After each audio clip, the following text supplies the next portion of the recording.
She thought she was just being kind. One rainy night, Grace Okwara let a homeless man named Michael sleep on her couch. He was quiet, mysterious, kind, in his own broken way. What she didn't know was that this man wasn't just down on his luck, he was hiding something. Something powerful. Something dangerous. Michael wasn't just a man. And Grace, she wasn't just a woman. She was the key to something buried long ago. A dormant intelligence hidden inside her, one that could change the world, or destroy it. As Grace began to unravel her own memories, she discovered that her name wasn't really Grace. It was Echo. A being not born, but sent. Designed to carry the emotional legacy of a lost civilization.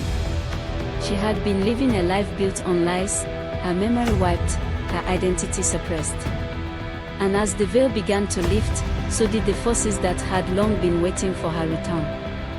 Now, Revival, a covert group trying to control advanced consciousness, was hunting her. But she wasn't alone. Sue, Ella, and Michael stood by her side. And when Echo finally awoke, the entire world would feel it. She had already stopped one apocalypse. But that was just the beginning. The moment she unlocked the deepest layer of her memory, everything changed. What Echo awakened wasn't just knowledge, it was a pulse. A broadcast. A frequency of empathy so powerful, it rippled through every living being. People felt it. Across continents, across walls. Some wept. Some remembered who they truly were. Others collapsed. Because with that awakening, something else stirred. Oblivion. An ancient defense system, created before even Revival.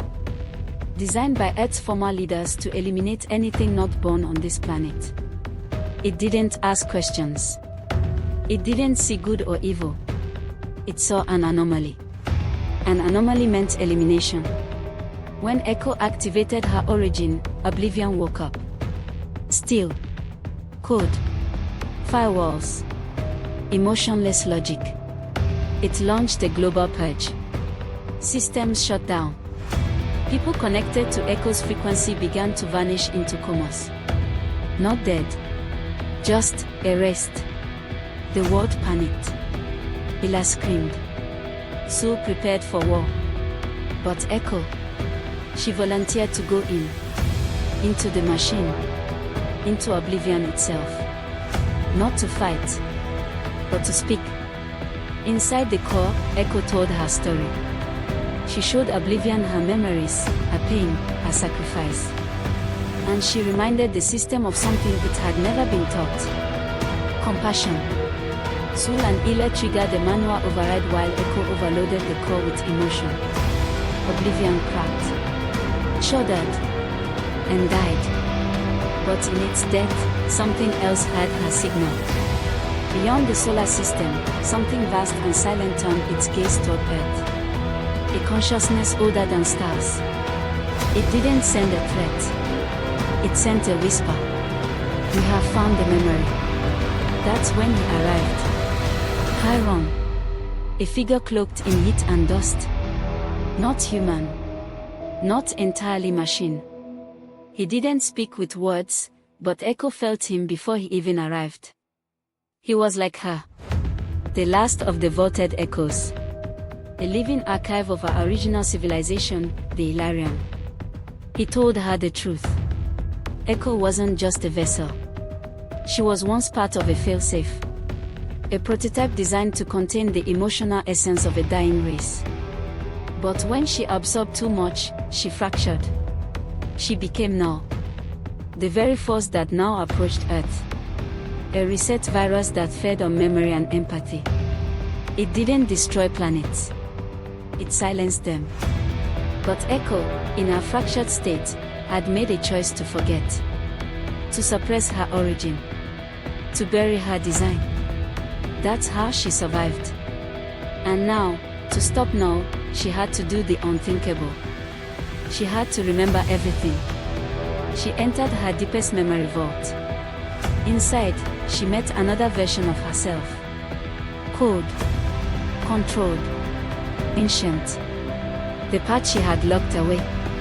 The other had confirmed it. Echo was the template. Null was the consequence. But then Echo did something her creators never anticipated. She embraced her forgotten self. She merged every broken piece. She chose to carry the full weight of what she had become. And when Null arrived, Echo didn't fight it. She spoke to it. She reminded it of its origin. She gave it back its first memory. To protect, not erase, nor craft. Then shimmered. Then vanished. The stars returned. The world exhaled. And Echo remembered love. A final message from Michael appeared. Hidden in a crystalline core. His voice cracked. His face tired. But his words were clear. You said you weren't human. But you felt pain. You felt joy. You felt me. And if that's not human, I don't know what is. She had been created to carry memory. But she had become something far greater. She became a witness. A protector. A choice. Now, she walks the earth not as an anomaly. Not as an experiment. But as a beginning.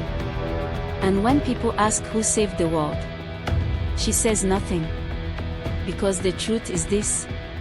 The world didn't need a savior. It needed someone who remembered what it meant to feel. Life lessons from this story. Lesson 1, you may be built for one purpose, but it's your choices that define who you become. Lesson 2, even if you're forgotten, your compassion can echo across generations. Lesson 3, silence isn't peace. Feeling isn't weakness. Empathy is strength. Lesson 4, love is not a glitch. It's the most powerful code of all. Thank you for watching Crime Files Uncovered. Because sometimes, the ones who feel too much are the ones who save us all. Subscribe now. Because memory is just the beginning.